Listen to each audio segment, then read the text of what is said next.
नमस्कार विद्यार्थी मित्रांनो, साईकृष्ण एज्युकेशन केअर या यूट्यूब चॅनलवर आपलं सर्वांचं स्वागत आहे. आजच्या व्हिडिओमध्ये न्यायालय भरती यासाठी आपण शिपाई आणि हमाल या पदासाठी जी भरती होत आहे यासाठी आपण काही प्रश्नपत्रिका घेत आहोत आणि या प्रश्नपत्रिकेमधील प्रश्न आपल्याला 2 दिवसामध्ये मुलांनो रिपीट होताना दिसून आलेले आहे. असेच प्रश्न आपण आजच्या आपल्या व्हिडिओमध्ये घेत आहोत.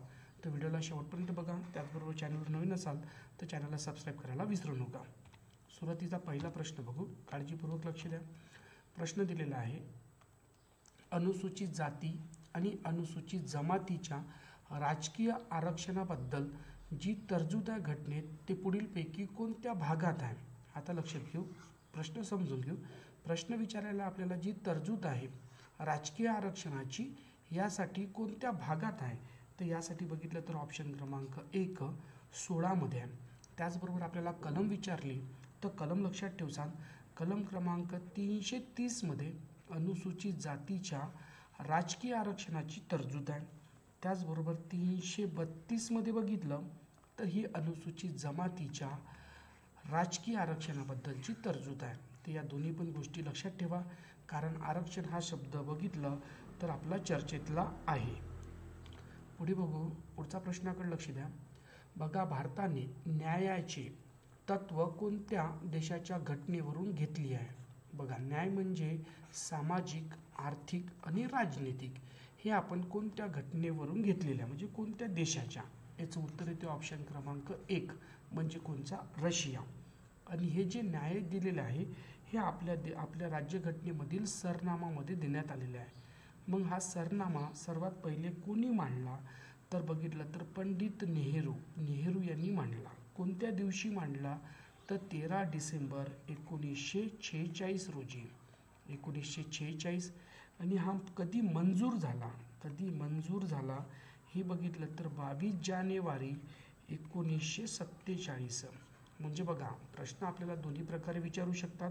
कोणी मांडला तर नेहरू, कोणत्या दिवशी, मंजूर कोणत्या दिवशी, हे पण लक्षात ठेवा. पुढे बघा, पुढचा प्रश्न आहे, पुढीलपैकी कोणत्या खटल्यात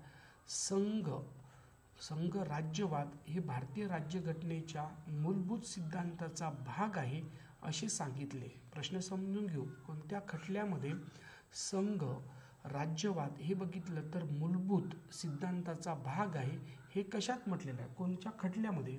त्याचं उत्तर इथे बघितलं तर ऑप्शन क्रमांक 3 हा बोंबई खटला. बरोबर आहे, बोंबई खटला. आता हे लक्षात ठेवणं आपल्याला गरजेचं आहे. पुढे बघितलं तर the Indian constitution the cornerstone of the ration हा ग्रंथ कोणी लिहिला. लक्षात द्यायचा की the cornerstone of the ration हा ग्रंथ कोणी लिहिला. हा बघितला तर ऑस्टिन. बघा, ग्रॅनविल ऑस्टिन यांनी लिहिला. आणि याला बघितलं तर देश स्वातंत्र्य झाल्यानंतर पद्मश्री या पुरस्काराने सुद्धा हा सन्मानित आहे व्यक्ती. त्यामुळे हा प्रश्न सुद्धा महत्त्वाचा आहे. पुढचा प्रश्न आहे, मूळ राज्यघटनेत एकूण किती परिशिष्ट होती. मूळ राज्यघटनेत किती परिशिष्ट होती, याचं उत्तर येते बघितलं तर 8. आणि सध्या किती परिशिष्ट आहे तर लक्षात राहू देसान 12. आता हे झाले मुलांना पॉलिटीचे प्रश्न.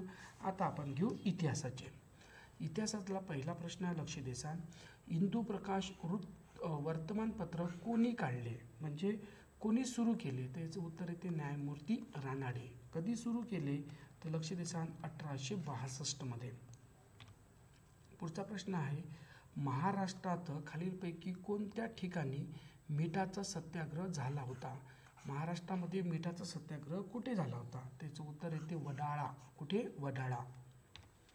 पुढचा प्रश्न आहे, साताऱ्यावर सर्वप्रथम कोणी स्वारी केली. भारतावर सर्वप्रथम कोणी स्वारी केली.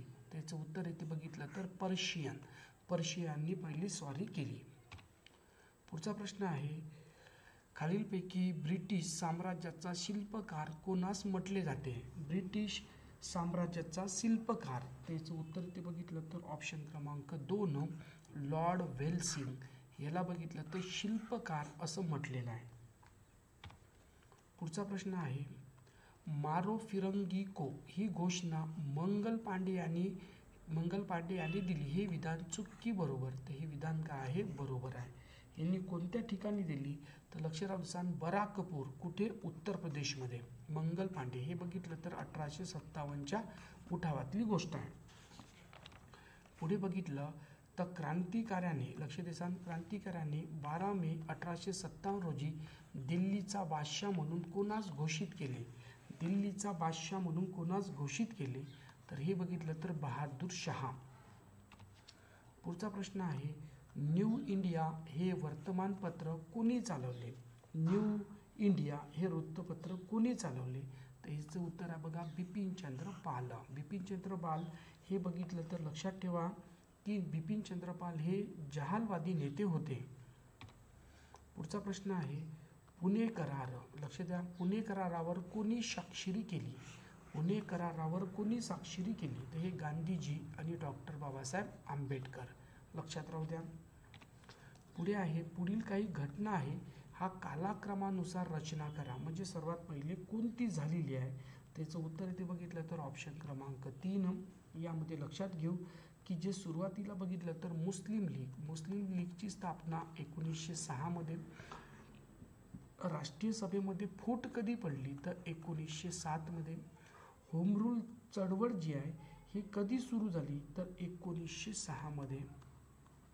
बरोबर आहे.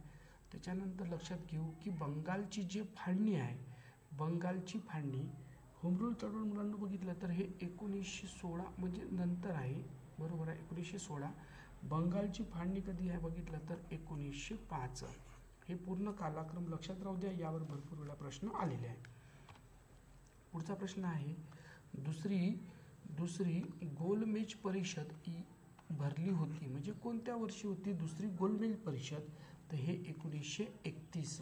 लक्षात राहू द्या, हा पण प्रश्न महत्त्वाचा आहे. पुढचा प्रश्न आहे, हिंदुस्तान सोशलिस्ट रिपब्लिकन आर्मीचे प्रमुख कोण होते? लक्षात राहू देऊ, हिंदुस्तान सोशलिस्ट रिपब्लिकन आर्मीचे प्रमुख कोण होते त्याचं उत्तर येते चंद्रशेखर आझाद. पुढचा प्रश्न आहे, बहिष्कृत भारत या वर्तमानपत्राचे संपादक कोण होते? बहिष्कृत भारत हे बघितलं तर डॉक्टर बाबासाहेब आंबेडकर. पुढचा प्रश्न आहे, छोडो भारत, बघा छोडो भारत चले जाओ या चळवळीची सुरुवात कोणत्या वर्षी झाली? कोणत्या वर्षी त्याचं उत्तर येते 1942. कुठे झाली तर मुंबईमध्ये. पुढचा प्रश्न आहे, सरहद गांधी म्हणून कोणास ओळखले जाते? सरहद गांधी म्हणून कोणास ओळखले जाते ते हे बघितलं तर खान अब्दुल गफ्फार खान. हे लक्षात ठेवा, यावर पण भरपूर वेळा प्रश्न आलेला आहे. पुढचा प्रश्न आहे, जन गण मन हे गीत काँग्रेस अधिवेशनात कोणत्या वर्षी गायण्यात आले? जन गण मन हे कोणत्या वर्षी गायण्यात आले तर हे बघितलं तर 1911 मध्ये. हे आपण कॉन्सेप्ट इथे लक्षात ठेवा. आता आपण बघितलं तर 20 प्रश्न बघितले. पुढच्या व्हिडिओमध्ये आपण थोडेसे वेगळ्या टाईपचे प्रश्न घेऊ. ओके. त्याचबरोबर आपल्या चॅनलवर नवीन असाल तर चॅनलला सबस्क्राईब करायला विसरू नका.